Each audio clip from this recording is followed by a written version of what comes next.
कर्मकांड के अंतर्गत पूजा पाठ आता है। तो कर्मकांड एक वेद का विधि नियम है। वैसे तो ईश्वर को पाने के लिए अलग अलग विधियां हैं, परंतु कर्मकांड एक सरल विधि है। आज के समय में लोग इतने ज़्यादा व्यस्त हैं, वो लोग दिया लगा देते हैं, अगरबत्ती लगा देते हैं और अपने काम धाम पे निकल जाते हैं। तो इस तरह की पूजा जो शॉर्ट में कर रहे हैं आजकल के लोग, ये सही है आपकी नज़र में? कि लोग मनमाने ढंग से अपने अपने मन से कर रहे हैं और फिर सनातन के वैदिक नियमों को उल्लंघन करने के बाद इसी को पाखंड कह रहे हैं। आजकल हवन सामग्री है, उसमें लकड़ी का बुरादा है, रात्रि खा रहे थूक रहे, वही उसमें चल रहे हैं। अब वो हवन में डल रहा है साहब कि आपके घर में जो झगड़ा है, कलह है, मन अशांत है, बीमारी है, ये दूर ना हो जाए तो मुझे बीच चौराहे पे पकड़ के फांसी दे दे। चाहे आप देखो टेंट हाउस के बाहर सोफीस्ट पे मूर्ति लगा लेंगे, जूता पहरे चले जा रहे हैं, थाली रख देंगे। क्या यार दिखावा कर रहे हो? कि जो शादी विवाह में रात को गड्डी उड़ा रहे थे, नोट खड़े खड़े नोट 500 के, 100 के, 200 के, जब वही पूजा पाठ के समय आचार्य जी कहते हैं तो चिल्लर ढूंढते हुए नजर आ रहे हैं सामने। आज की फास्ट लाइफ में हम सब कुछ कर रहे हैं, तो क्या हम सही तरीके से जी रहे हैं? कर्मकांड क्या ये सिर्फ पुराने जमाने की परंपरा है, या इसमें छुपा है मॉडर्न लाइफ का सबसे पावरफुल साइंस? आज हम जोड़ेंगे सनातन के ज्ञान को आज की जनरेशन से, समझेंगे कि कर्मकांड सिर्फ रिचुअल नहीं बल्कि जीवन को बैलेंस करने का एक सिस्टम है। मैं अनु विश्वकर्मा और आज हमारे साथ हैं आचार्य जवाहरलाल द्विवेदी जी, जो हमें कर्मकांड का वो गहरा ज्ञान देंगे जो आपकी सोच को बदल सकता है। तो चलिए शुरू करते हैं। नमस्कार। नमस्कार गुरु जी। नमस्कार। बहुत समय बाद, आपके एक समय अंतराल के बाद आपको फिर से देखने का मौका मिला, तो ये समय अंतराल का कारण क्या रहा? देखिए, काफ़ी व्यस्तता के कारण समय नहीं मिला, पर चूँकि लोगों की चाह तो रहती है कि गुरुदेव वीडियो पे दिखे, परंतु व्यस्तता इतनी हो गई है कि जिसके कारण समय न मिलने के कारण नहीं अवेलेबल हो पाए। इसलिए आपका काफ़ी समय से हम प्रतीक्षा कर रहे थे। जी। इस बार का जो हमारा शीर्षक है बात करने का, चर्चा का, वो बहुत ही अद्भुत है, जिससे सारे लोग जुड़े हुए हैं, चाहे वो जितने भी स्तर पे सनातन धर्म या हिंदू धर्म को मानते हैं। आज का जो विषय है वो पूजा पाठ को लेकर है। तो सबसे पहले आपसे हम ये जानना चाहेंगे, पूजा पाठ है क्या? देखिए, पूजा पाठ एक वेदोक्त नियम, एक पद्धति है जिसको आप पूजा पाठ कहते हैं, और पूजा पाठ नित्य नैमित्य कर्म और कर्मकांड है। कर्मकांड के अंतर्गत पूजा पाठ आता है। तो कर्मकांड एक वेद का विधि नियम है। कर्मकांड के बारे में और थोड़ा विस्तार में आप बताइए, हमें किस तरह से होता है, कितने प्रकार होते हैं इसके? देखिए, कर्मकांड का क्या है कि मैं आपको बता दूं कि मानव जीवन को ईश्वर पाने की एक तो सबसे बड़ा सरल विधान है कर्मकांड। वैसे तो ईश्वर को पाने के लिए अलग अलग विधियां हैं, परंतु कर्मकांड एक सरल विधि है। सरल विधि जिसमें आपको सहयोग प्राप्त हो जाता है ऋषि मुनियों से, या मौखिक या लिखित, जैसे वेद लिखित है हमारे, फिर भी लौकिक रूप में भी हमारे पास पूर्वजों के द्वारा, बुजुर्गों के द्वारा हमारे पास संस्कार के माध्यम से भी है। तो कर्मकांड नित्य नैमित्य कर्म व्यक्ति जो करता है, नित्य नैमित्य कर्म रोज विधि है हमारे। डेली की जो जागना है, खाने का एक समय है, शयन का एक समय है, यानी जो नित्य नैमित्य कर्म है वो पहली सीढ़ी है, ठीक है ना। दूसरी सीढ़ी है ईश्वर के प्रति श्रद्धा और भाव हमारे अंदर। तीसरी सीढ़ी में अपने आप आपको कर्मकांड का विधान अपने आप आपको महसूस होने लगता है, यानी कि वेद में जो नियम प्रतिपादित किए गए हैं उन्हें ही हम कर्मकांड कहते हैं, जो कर्मकांड में विधान बताया है। इसमें कई तरह के विधान देखने को मिलते हैं, जैसे जन्म के संस्कार भी हैं, है ना। इसके अलावा कोई हम इच्छा से पूजा करते हैं, जैसे सफलता के लिए करते हैं, या फिर हम धन प्राप्ति, आर्थिक स्थिति को सुधारने के लिए करते हैं। ये सब भी कर्मकांड के अंदर ही आते हैं। जी बिल्कुल, कर्मकांड के अंतर्गत आता है, परंतु विधि आपने सुन के करी है कि अपने मन माफिक आप कर रहे हैं। देखिए, मेन काम है कि वैसे तो आप कोई केस लड़ रहे, केस आपके ऊपर लगा है, तो आप डायरेक्ट अपनी पैरवी कर सकते हैं, परंतु उसके लिए आप वकील क्यों हायर करते हैं? क्योंकि आपको वो ज्ञाता है कानून का ज्ञान नहीं है। तो पूजा पाठ पद्धति आप स्वयं भी कर सकते हैं, परंतु हम गुरु क्यों बनाते हैं, पुरोहित आचार्य क्यों बुलाते हैं? क्योंकि हमें नियम पता नहीं। जो वेद में नियम प्रतिपादित हैं कर्मकांड के, यानी कि वेद के जो 3 कांड हैं उनमें ज्ञान कांड, उपासना कांड, कर्म कांड, जो उसमें एक कांड कर्म कांड भी है। तो जिनको वेदोक्त जिसको नियम पद्धति कहते हैं, जिनको मालूम है, जिन आचार्य हैं, पुरोहित हैं, उनके माध्यम से यदि आप पूजा पाठ जानकारी लेकर के या गुरु मतलब निर्देशन में आप उस पूजा पाठ पद्धति को फॉलो करेंगे, तो कहने का तात्पर्य है आपको उसकी शक्ति और शांति और आपके कार्य में सफलता मिलने के ज्यादा चांस रहते। अगर हम सरल शब्दों में कर्मकांड को समझे तो कर्मकांड है क्या? कर्मकांड ये नियम है, सीधी सीधी बात है। आप इसको ये कह सकते हैं कि कर्मकांड में ज्ञान होना चाहिए, भाव भक्ति होना चाहिए और श्रद्धा भक्ति है आपके अंदर, ज्ञान है, और फिर उसके द्वारा किया गया कर्म फल की तरफ ले जाता है।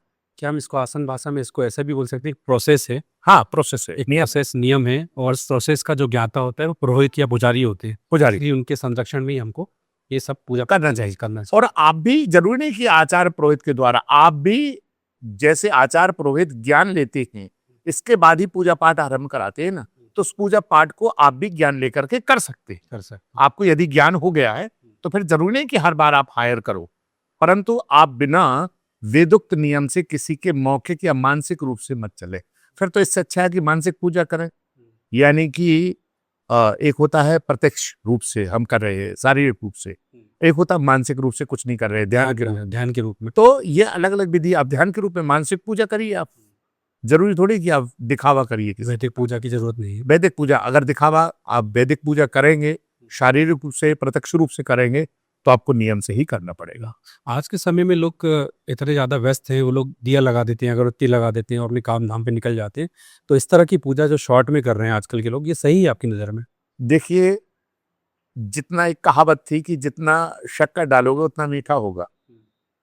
तो यदि आपके अंदर कहते हैं काम करते चलो, नाम जपते चलो, हर समय कृष्ण का ध्यान धरते चलो, काम की वासनाएं मिटाते चलो, कृष्ण गोविंद गोपाल गाते चलो, कलयुग केवल नाम आधारा, सुवर्ण सुवर्ण और उतरई बारा।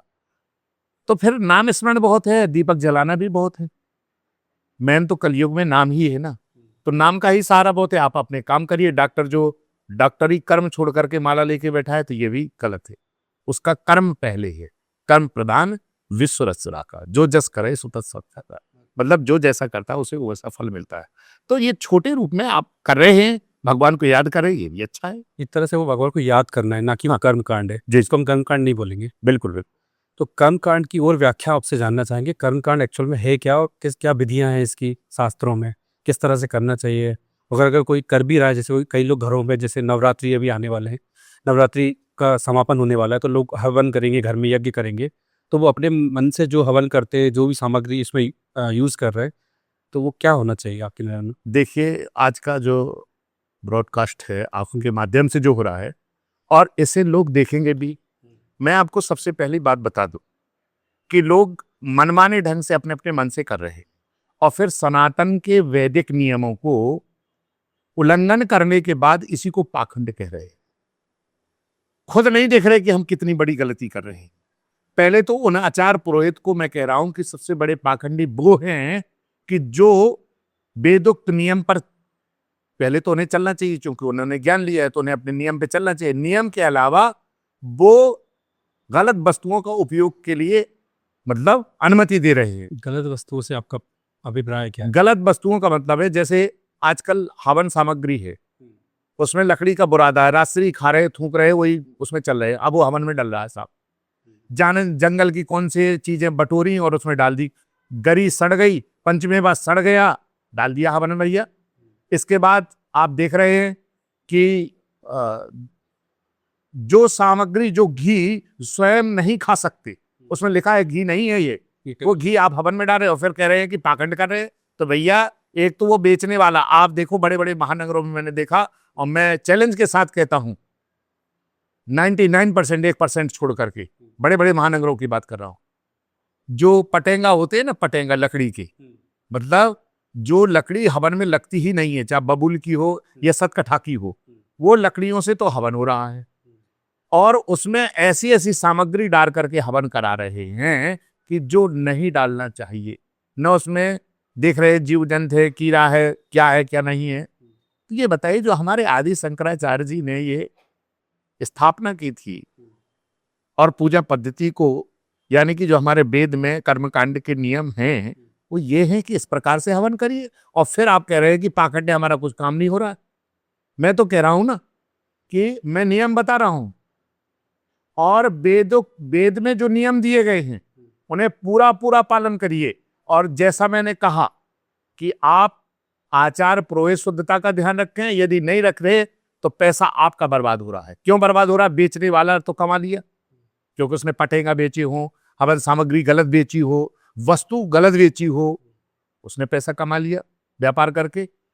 आचार्य जी आए दक्षिणा लेके चले गए, नुकसान किसका हुआ? आपका हुआ। फिर आप चिल्ला रहे पाखंड पाखंडे। गलत तो नहीं है, तो पहले पाखंडी कौन है? जो करा रहे हो उन गलत वस्तुओं का उपयोग करा रहे हैं, पहले वो पाखंडी है। उन्हें चाहिए कि अपने यजमान का गुरु कौन होता है? पथ प्रदर्शक होता है। गुरु को नहीं चाहिए। आजकल ले रहे कि पाखंड क्या है? पाखंड यही है सबसे बड़ा पाखंड, कि आप गलत चीज को आप बढ़ावा दे रहे हैं, गलत वस्तुओं का बढ़ावा दे रहे हैं। तो एक तो गलत वस्तुएं उपयोग ना हो। आप वेद में जैसा लिखा है और जैसा नियम प्रतिपादित किया है कर्मकांड के विषय में, वैसा ही आप पालन करते हैं, तो मैं गारंटी लेता हूं, उस वेद की शपथ लेके कहता हूं कि आपको उसका फल मिलेगा ही मिलेगा। और आप देखना कि आपके घर में जो झगड़ा है, कलह है, मन अशांत है, बीमारी है, ये दूर ना हो जाए तो मुझे बीच चौराहे पे पकड़ के फांसी दे देना। पर वेदोक्त नियम का पालन करना चाहिए। इसी के पीछे मेरी कई लोगों से बहस होती है, पर कोई सुनने को तैयार नहीं है साहब। यहां आचार्यों का लाभ हो रहा कि तुम्हें काला ने सामग्री आई और झोंक दी, डाल दिया, आगे में चल दिया। वहां उन लोगों का, दुकानदारों का लाभ हो रहा है, चाहे जौन लकड़ी, चाहे जौन सामग्री, चाहे जैसी नकली अकली ली और झोंक दिया। भाई नकली काम करोगे तो नकली मिलेगा। पैसा के केवल दुनिया पैसा के पीछे भाग रही है, तो पैसा तो पश्चिमी पाश्चात्य जो सभ्यता लागू है ना, बड़े बड़े देशों में भी, चाहे जर्मन हो, फ्रांस हो, इटली हो, अमेरिका हो, रूस हो, पैसे तो वो हम ही कमाते हैं, पर अशांत है मन उनके। पैसा कमाना है तो फिर पूजा पद्धति में क्यों पढ़ते हो, क्यों करा रहे हो? फिर उसको आप ढोंग बोलते हो, पाखंड बोलते हो। यही सबसे बड़ा चल रहा है। भले पूजा छोटी हो लेकिन शुद्ध सामग्री से कम हो, एक योग्य व्यक्ति हो, और योग यथावत सही सामग्री हो। आप विधान से पूजा कराइए। यदि कराने वाला, उसने पूजा कराई है, आपके मन में अशांति है, आपका कार्य नहीं हो रहा है, उससे दोबारा पूजा कराना ही बंद कर दीजिए। क्यों?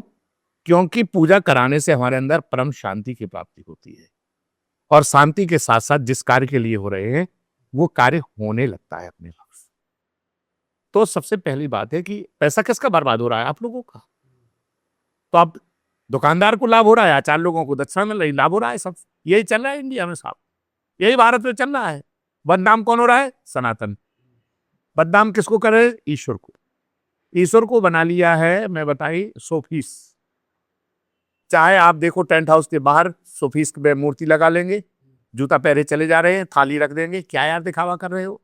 हमने शादी विवाहों में देखा है। शादी विवाह में आप देखो, आप बड़े बड़े होटलों के सामने हाथ जोड़ के श्री कृष्ण भगवान की फोटो लगी, राम जी की फोटो लगी, हनुमान जी की फोटो लगी। क्या तरीका है? सोफीस है क्या?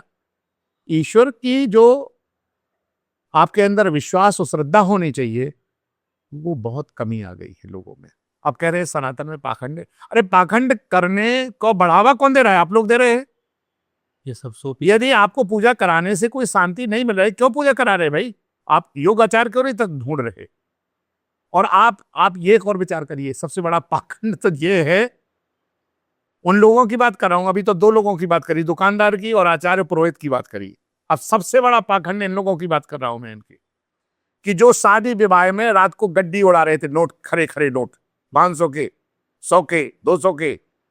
जब वही पूजा पाठ के समय आचार्य जी कहते हैं तो चिल्लर ढूंढते हुए नजर आ रहे हैं साहब, और कह रहे हैं पाखंड है। तो लाखों उड़ा दिए वो। लाखों रात में नशा करके पैरों के नीचे लक्ष्मी आ रही है, ऐसे ऐसे उड़ा रहे हैं।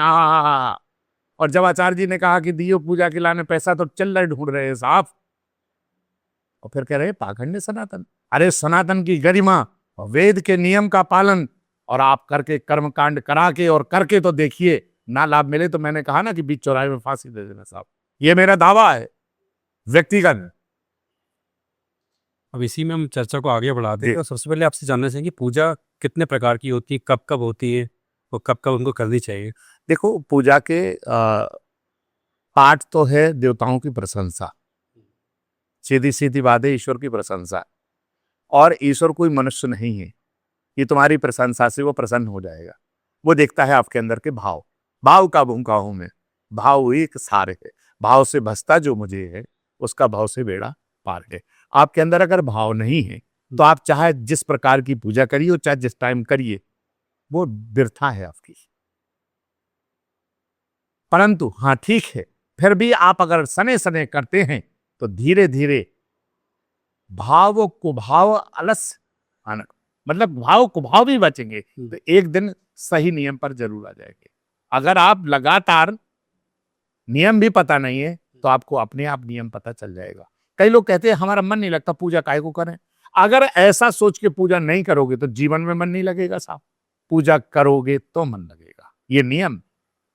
तो पूजा के अलग अलग विधान है। पाठ यानी भगवान की प्रशंसा है, पर भाव से हमें पाठ करना चाहिए और भाव से हमें पाठ करना चाहिए, पूजा करना चाहिए। और पूजा का एक समय है, निर्धारित समय है। ऐसा नहीं कि आप 11 बजे जगे, 12 बजे लोटा लेके पहुंच गए या 12 बजे पूजा करा रहे, तो इसका मूर्त है, इसलिए इसको मूर्त में कहा गया। मूर्त के साथ पूजा करने से ज्यादा। आजकल शिवालयों में मैंने देखा रात दोपहर के 3 बजे तक भीड़ लगी रहती है जल चढ़ाने की, तो वो सही है आपकी नज़र में?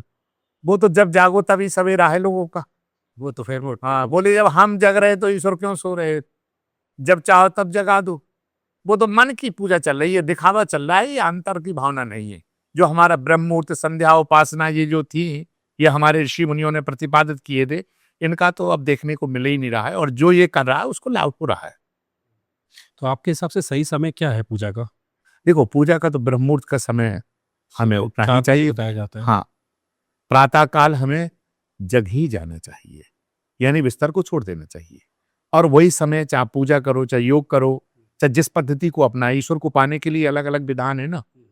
ये जरूरी नहीं, कर्मकांड तो एक सरल विधान है, वो यानी सबके लिए है कर्मकांड, जनमानस के लिए। पर अन्य जितने ईश्वर को विधान है पाने के, ईश्वर के पाने के विधान है, वो थोड़ा जटिल है, कठिन है। तो जो नित्य नैमित्त कर्म और संस्कार वर्णों के अनुसार और कर्मकांड, ये ईश्वर के पाने के लिए सबसे सरल विधि है। और इसके करने के लिए आप प्रातः काल उठना सबसे जरूरी है। प्रातः काल उठें। देखो, ईश्वर पाने के लिए, कर्मकांड के लिए क्या सबसे पहले जरूरी है? पहला तो है आपके अंदर श्रद्धा भक्ति हो। दूसरा, आपको विधि पता हो, या विधि पता नहीं है तो विधि जो जानता हो, जानकार व्यक्ति आपके साथ है। और तीसरी बात है आपके अंदर पवित्रता हो, शुद्धता हो। इसके बाद ही ये समय के अनुसार, ऐसा नहीं कि 1 बजे आप स्नान कर रहे हैं दोपहर में फिर पूजा कर रहे हैं। जो व्यक्ति सुबह जग गया है, उसने अपना नित्य निमित्त कर्म कर लिया। नित्य निमित्त मतलब मंजन से, हर चीज से, स्नान ध्यान करके, और इसके बाद अगर मुहूर्त 12 बजे प्रारंभ हो रहा है, 1 बजे प्रारंभ हो रहा है, तो आप बिल्कुल पूजा करिए। परंतु आपने अगर नित्य निमित्त को, कर्म को त्याग दिया है, संस्कार को त्याग दिया है, तो वो मुहूर्त का पालन करना भी व्यर्थ है। क्योंकि आपने 2 चीजें त्याग दी है। पहले आप नहा कितने बजे रहे हैं? 12 बजे, क्योंकि 1 बजे मुहूर्त है, आप 12 बजे नहा रहे हैं। ये गलत है। हैं? मतलब नियमित कर्मों के नित्य निमित्त कर्म तो छोड़ गया ना, संस्कार तो आपने छोड़ दिया ना। बुजुर्ग बेचारा कह रहा है कुछ, तो उसको डांट के बोल रहे हैं कि अरे आपको क्या लेना देना, आप बैठो, आप क्या जानो। पंडित जी को तो 12:30 बजे आना है, 1 बजे मुहूर्त है पूजा का। ये क्या बात हुई भैया? तो आपने 2 चीजों को त्याग दिया, नित्य निमित्त कर्म को त्याग दिया और बुजुर्गों की वाणी का यानी संस्कार को त्याग दिया। ये संस्कार नहीं है कि आप बुजुर्गों को इस प्रकार से बोले, उनका सम्मान नहीं। फिर आप मुहूर्त में पंडित जी से पूजा करा रहे हैं, तो वो ना मुहूर्त काम का है, ना तुम्हारी पूजा काम की है, क्योंकि आपने 2 चीजें त्याग दी। नित्य नैमित्त कर्म को त्याग दिया, अपने संस्कार को त्याग दिया, जो भारतीय संस्कार है। तो तुम्हें वो पूजा पाठ कितनी भी नियम से हुई हो, कैसी हुई हो, हाँ, उसका लाभ तो मिलेगा, चूंकि किया है, थोड़ा बहुत मिलेगा, पर जो पूरा लाभ मिलना चाहिए वो नहीं मिलेगा। क्योंकि आप देखें कि निर्जीव जो हमारा मोबाइल है आजकल, उसमें एक कोड डला रहता है, और उसमें 4 हैं या 5 अंक है, उसमें से 1 अंक कम डाल दो, बोले खुल जाएगा। एक तो कमरा नहीं खोलेगा ना। तो आप क्या सोचते हैं कि हम नित्य नैमित्त कर्म संस्कार छोड़ दें, केवल कर्म कांड का नियम से पालन कर लें तो हमें फल मिलेगा? बिल्कुल नहीं मिलेगा। आपको पूरा काम करना चाहिए। सबसे पहले तो मैं चाहता हूं कि जितने सनातनी हैं और देख रहे हैं जो लोग एपिसोड को, तो वो सबसे पहले तो नित्य नियमित कर्म को सुधारें। इससे उनके घर में शांति रहेगी, यानी बीमारी नहीं आएगी, कलह नहीं मचेगा, अलगाव पैदा नहीं होगा और आर्थिक तंगी से दूर होंगे। तो नित्य नियमित कर्म संस्कार का विशेष पालन करें और इसके बाद योगाचार से जो नियम का यानी वेदोक्त नियमों का पालन जानता है करके ऐसे व्यक्ति को आप बुलाएं और उनके निर्देश में आप कर्मकांड पूजा पद्धति को करवाएं और फिर आप स्वयं भी करें, पर सामग्री का विशेष ध्यान रखें। और आचार्य लोगों को भी मैं कहता हूं कि गलत मत करिए। गलत करने से सनातन का बहुत बदनामी हो रही है और यही सबसे बड़ा पाखंड चल रहा है। तो जैसा कि महाराज जी आपने बताया कि एक सफल पूजा के लिए सामग्री, भाव और एक उपयुक्त विधि होना चाहिए और एक पुजारी भी हमारे लिए उसके लिए उपयुक्त होना चाहिए। तो हम ये कैसे तय कर पाएंगे? क्योंकि मैं तो वस्त्र को देख के समझता हूँ कि भाई अगर कोई भगवा या फिर कोई पीले वस्त्र में है तो वो एक आचार्य है या फिर एक पुरोहित है, मुझसे पूजा करा रहा हूँ घर में, तो मेरी पूजा तो सफल हो ही नहीं पा रही है, क्योंकि उस शायद उसको कितना नॉलेज है वो कैसे मैं आकलन करूँ, क्योंकि इतने सारे ग्रंथ और इतनी सारी चीज़ें तो मैं नहीं पढ़ सकता। तो उसके लिए आपके पास क्या सॉल्यूशन है? देखिए, सबसे पहला तो ये है पद्धति में कि जब भी आप पूजा करा रहे हैं तो आपके अंदर सबसे पहले पूजा जो सनातन में है, आपके अंदर शांति जरूर आती है घर में, शांति। और अगर उस पूजा करने से आपके अंदर मन में शांति आती है तो आप समझ जाइए कि ये वैदिक पूजा सही हुई है। और यदि अशांति पैदा होती है तो आप समझ जाइए गलत है। परंतु ये कैसे महसूस करेंगे, जो आपने प्रश्न किया है कि वस्त्र पहन लिए हैं, बहुत अच्छे वस्त्र हैं, दिख रहे, दिखावा अच्छा है, तो मैं आपको बता दूं कि अगर सही कर्मकांड जानने वाले व्यक्ति की कर्मकांड का जानकार है या इन्हें ज्ञान है कि नहीं है, पूजा पद्धति का वेदोक्त नियम का ज्ञान है कि नहीं है, उसके लिए सीधी सीधी बात है कि वो कहीं ना कहीं वर्णित जरूर होगा नियम। अगर वो नियम वर्णित नहीं, मनमाफिक कह सकता है, आप प्रश्न कर सकते हैं, क्यों नहीं कर सकते? अपने आचार्य जी से रोज प्रश्न कर सकते हैं। आप देखिए श्रीमद् भागवत में महाराज परीक्षित ने प्रश्न ही किए हैं, तब परमहंस श्री सुखदेव जी महाराज ने उनके सबके उत्तर दिए हैं। तो यदि कोई आचार्य करा रहा है कोई पूजा और आपको लगता है कि ये कहीं ना कहीं गलत हो रहा है, तो आप प्रश्न तत्काल करिए, और यदि उसका सार्थक संतोषजनक उत्तर नहीं देता है तो वहीं आप स्टॉप करिए या दोबारा मत बुलाइए। कारण क्या है? आज देख लीजिए कि मैं किसी की बुराई नहीं करता यहां से बैठ करके, पर आप साधु संतों को देख लीजिए। साधु संत कौन है? साधु सही संत जिसको कहते हैं, मुनि कौन है? वो जैन मुनि, जो सब चीजों को त्याग चुके, या वो दिगंबर ऋषि जो कुंभ के समय दिखाई देते हैं, या वो ऋषि जो गुफा में बैठे हैं और मानव कल्याण, जन कल्याण, इस पंच महाभूत के लिए निरंतर तप कर रहे हैं, धर्म के लिए। बकाया सब जगह घूम रहे हैं, प्लेनों में, एसी में अपना घी बहन करके घूम रहे हैं, चांदी की थाली में खा रहे हैं। इन्हें आप साधु कहेंगे, महात्मा कहेंगे, भक्त कहेंगे? भाई आपकी नजर में जो हो सकते, मेरी नजर में तो हम में और उनमें कोई अंतर नहीं है जो बड़े मठाधीश है। मैं मानता हूं मेरे अंदर इस बात से नहीं, मैं ये कह रहा हूं कि हम में और ये बड़े बड़े मठाधीशों में पर कोई अंतर नहीं है। क्यों? क्योंकि वो इस प्रकार के साधु हो सकते हैं आपकी नजर, पर हम में फिर उनमें कोई अंतर नहीं, क्योंकि ऐसा नहीं होना चाहिए। जो सन्यास ले लिया तो हर चीज से सन्यास होना चाहिए, त्याग यानी त्याग है। पर आप मर्सिडीज गाड़ी में घूम रहे हैं, साहब चांदी की थाली में घी बांध करके घूम रहे हैं, अपना घी, अपनी थाली, सब वैभव चाहिए, रुपया चाहिए, बड़ा सब कुछ चाहिए, और कह रहे हम तो साधु हैं, सन्यासी हैं। काहे का सन्यास? आप सन्यास तो त्यागी नहीं, त्यागी। ये सब चीजों को यजमानों को सतर्कता अपनानी चाहिए कि भैया संगीत सुनना आपको आता है पर संगीत गाना नहीं आता है, पर इतना सेंस ईश्वर ने आपको दिया है कि अगर कोई गलत गाएगा तो आपको पता चल जाए सही नहीं गा रहा था। तो यदि कोई कर्मकांड विधि आप कराना चाहते हैं, आपने पैसा खर्च किया है, वो आपको कहीं शक हो रहा है, तो आप क्रॉस प्रश्न करिए और वहीं सावधान हो जाइए।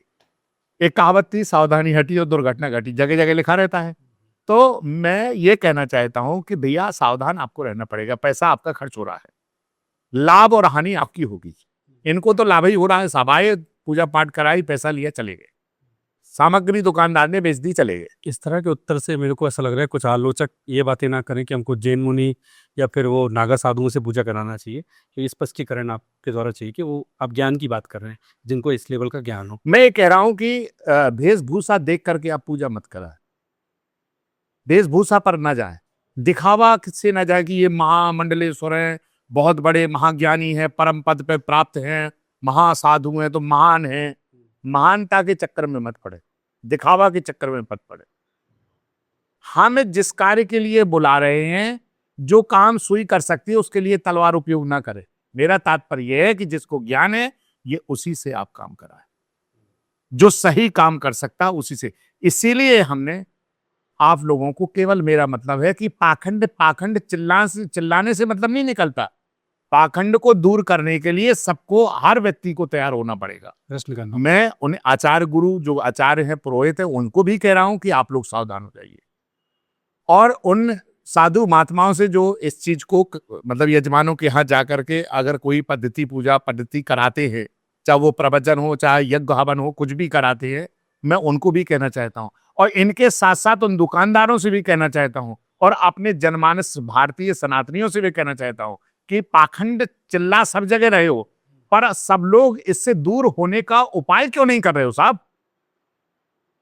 भाई जनमानस को भी दूर होना है, हमारे महामंडलेश्वर बड़े बड़े महात्मा हैं, उनको भी दूर होना है, दुकानदारों को दूर होना है, आचार्य पुरोहितों को दूर होना है।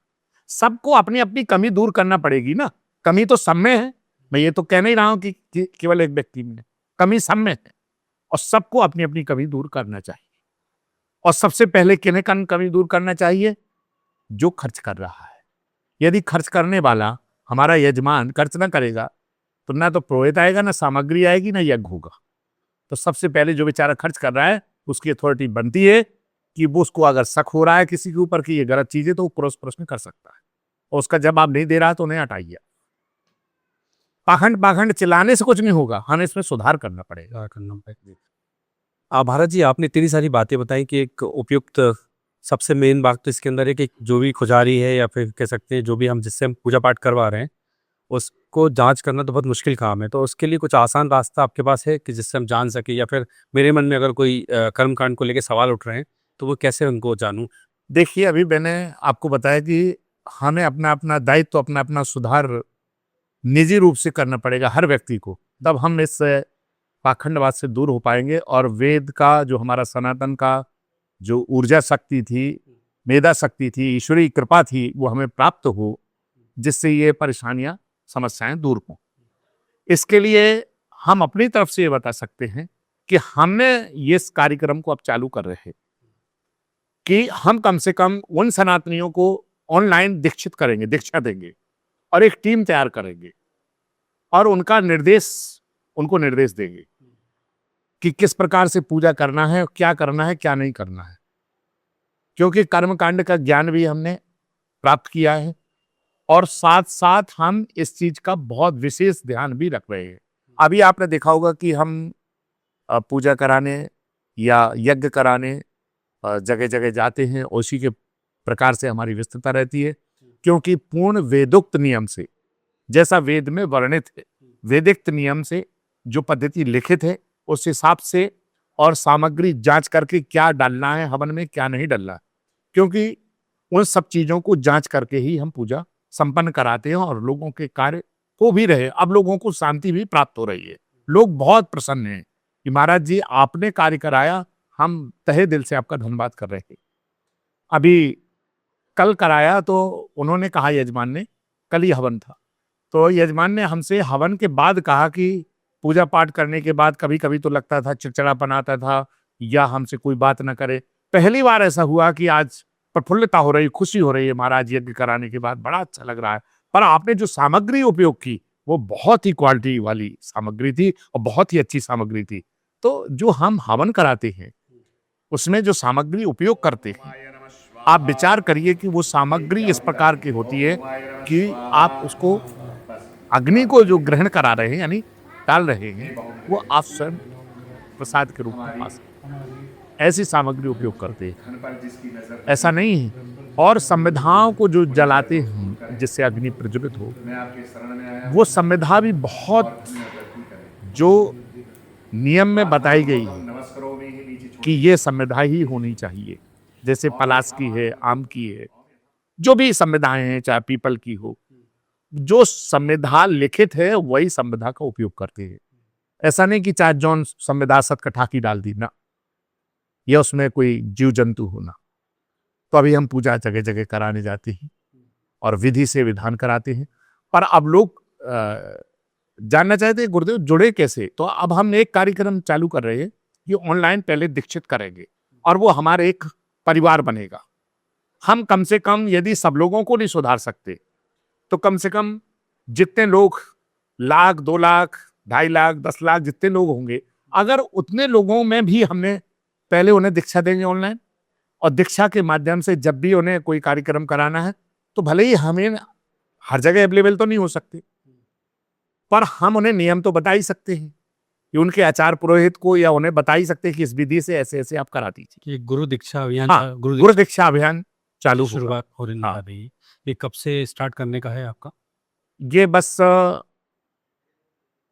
अप्रैल के 1 तारीख से, यानी 1 अप्रैल से 1 वीक से चालू हो जाएगा। तो जो भी गुरु दीक्षा लेना चाहता है आपसे, वो कैसे संपर्क करेगा?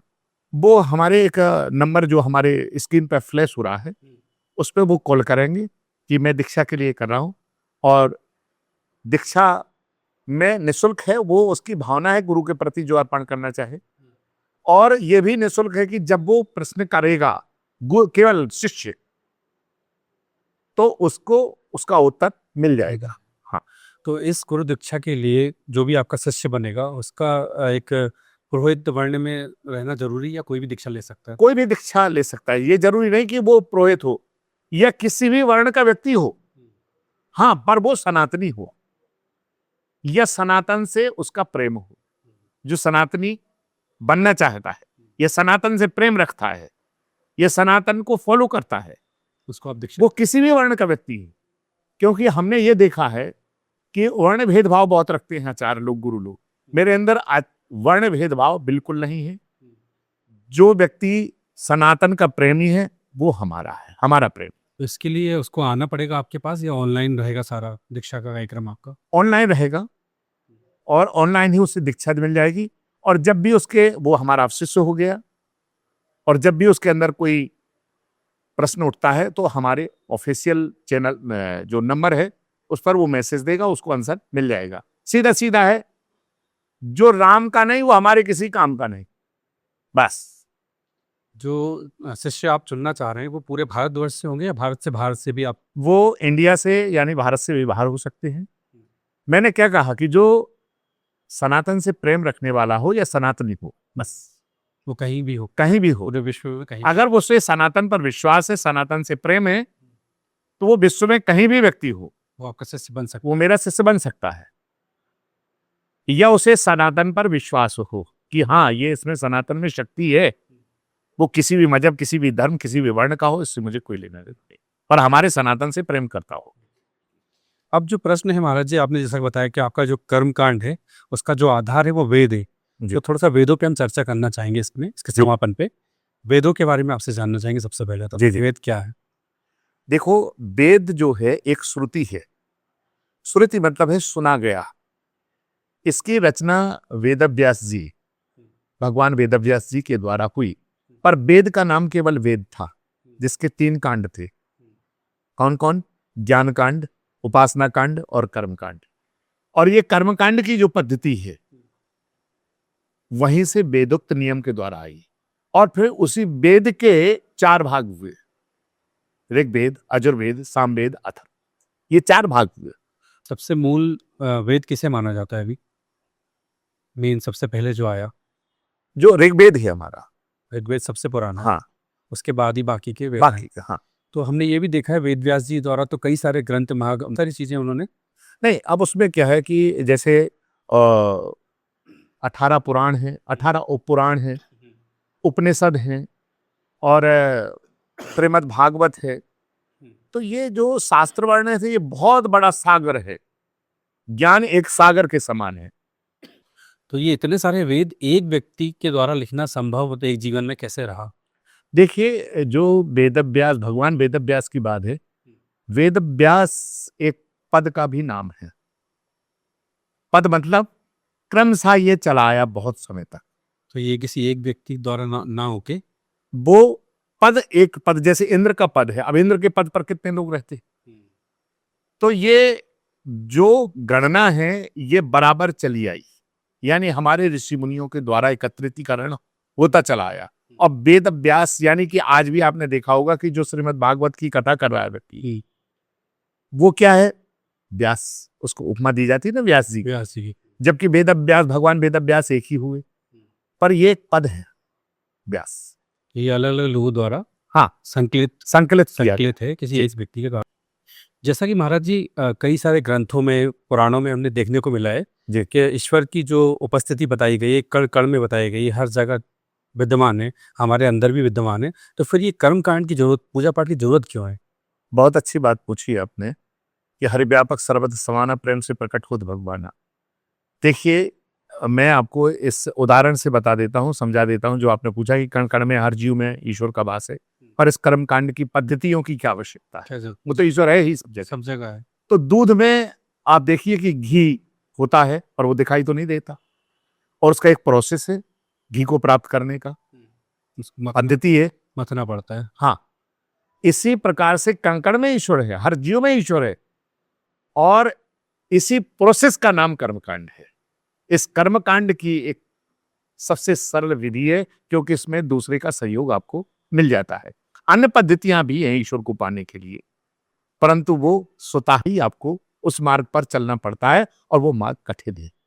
इसीलिए जो आपने कहा कि कर्मकांड क्यों जरूरी है, इसलिए जरूरी कि वो एक प्रोसेस है, मतलब एक मथनी है, हाँ, जिसमें अपने आप को अगर आप मथते हो तो आप ईश्वर तक पहुंच सकते हो। जी जी।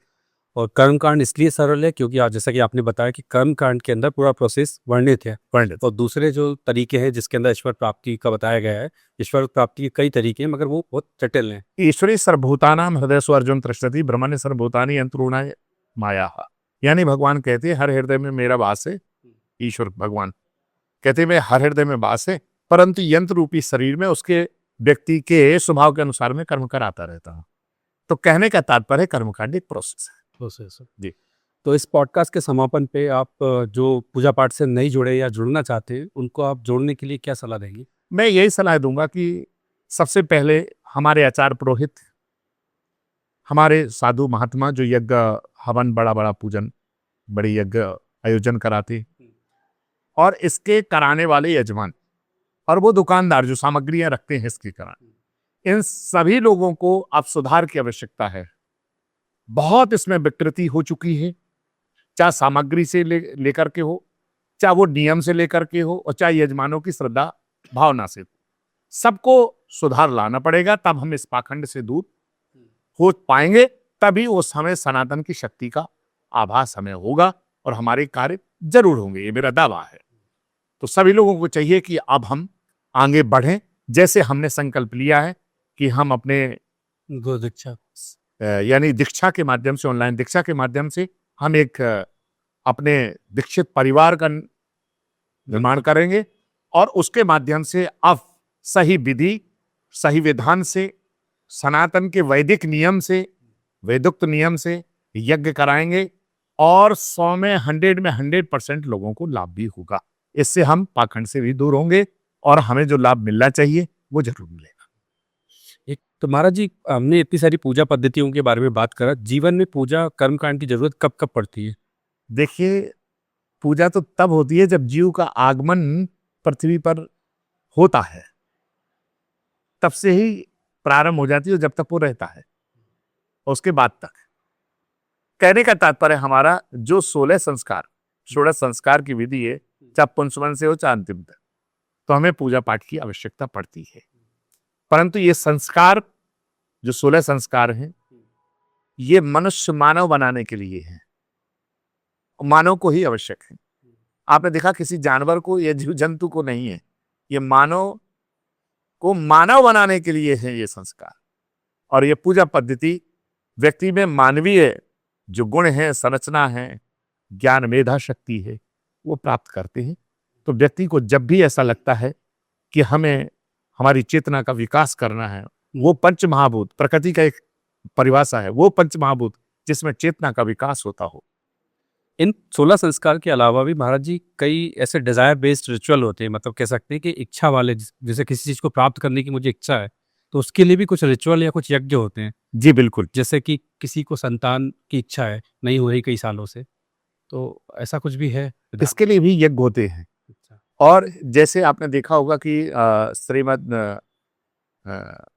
भागवत में भी और श्री रामचरितमानस में भी महाराज जो चक्रवर्ती नरेश हैं, महाराज दशरथ हैं, उन्होंने भी पुत्रष्टकामेदी यज्ञ का कराया था। तो यज्ञ के माध्यम से, पूजा पाठ के माध्यम से, चाहे हम आर्थिक स्थिति, लक्ष्मी प्राप्ति के लिए, गृह निवास के लिए, मकान बनवाने के लिए, पुत्र प्राप्ति के लिए, पत्नी प्राप्ति के लिए, और जो महिला है वो पति प्राप्ति के लिए, ये जो भी है, जैसे हम जिसको चाहते हैं वो मिल जाए हमें, या स्वास्थ्य के लिए मरणासन व्यक्ति है तो हम बीमारी को दूर करने के लिए, या अच्छे स्थान के लिए, नकारात्मक ऊर्जा है, या किसी को बुद्धि बढ़ाने के लिए, उच्च पद प्राप्त करने के लिए, व्यापार वृद्धि करने के लिए, सनातन की शक्ति का मेरे हिसाब से जो उपयोग होना चाहिए उसमें से आधा % भी, 100 में आधे से भी आधा % भी उपयोग नहीं लोग कर पा रहे भारत के।